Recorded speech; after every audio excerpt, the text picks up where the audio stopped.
Unhealthy habits, among others, can lead to health problems. Ako po si Kuya Kim at samahan niyo akong tuklasin ang iba't ibang uri ng sakit, their risk factors, and what we can do to reduce our risk of getting these diseases. Ang insulin ay isang hormone na produkto ng ating pancreas na nagsisilbing susi upang makapasok ang glucose sa cells at magamit bilang enerhiya. Ang kakulangan ng insulin ay tinatawag na diabetes. Ito'y merong iba't ibang uri ng types. Ang type 1 diabetes ay kung saan hindi nakakagawa ng insulin ang katawan. Maaari itong mamana. At mas mataas ang risk of having type 1 diabetes kung merong family history ng sakit na ito.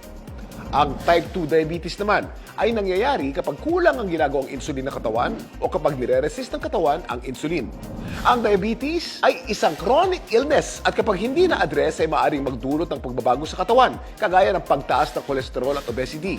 Ang diabetes ay maaari ding maging sanhi ng problema sa kidney, paglabo o kawalan ng paningin, at sakit sa puso. Ang mga karaniwang sintomas ng diabetes ay ang madalas na pagkauhaw at pag-ihi, panlalabo ng mata, mga sugat na matagal gumaling.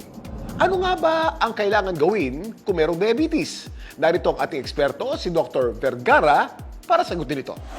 Ang taong may diabetes has an imbalance with his energies. To treat diabetes, if you're overweight or if your BMI, body mass index, is more than 25, try to bring it lower to the 21 to 23 area. Iwasan ng sugar. Sugar is a little addictive, but you have to somehow try to break that addiction. Keep away from simple carbohydrates, white rice or white bread, all of which that when taken immediately turns into sugar for the use of the person. And sugar will turn into energy. So if you need energy immediately, the simple sugars will help.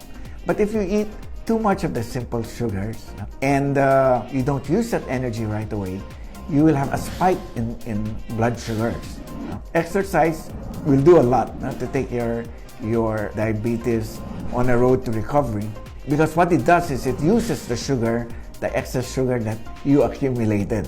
When do we start taking medication? You may have to talk to your doctor about that. Makakatulong din ang pagkakaroon ng healthy and balanced diet at ang pag-cut down sa mga matatamis na pagkain o pag-iwas sa mga high-fat foods. Ugaliin ding mag-exercise sa araw-araw para masiguro na ginagamit ng katawan ang excess sugar. Gawin ang mga ito at sabayan ang pag-inom ng isang certified organic drink like Sante Barley, na gawa sa pure organic young barley grass with stevia. Taking barley grass regularly can help decrease the risk of diabetes and manage your glucose levels. This is because barley grass has magnesium, which is a cofactor of many enzymes involved in insulin secretion and glucose metabolism. It also contains dietary fiber, which helps slow down glucose absorption and helps lower blood sugar levels. Mainam din na magpatingin sa doktor upang ma-check ang inyong risk of having diabetes upang malaman ang kalagayan ng inyong overall health. Laging tandaan, mahalagang alagaan ang ating sarili so that we can live more and do more. I'm Kuya Kim, and I'm on grass.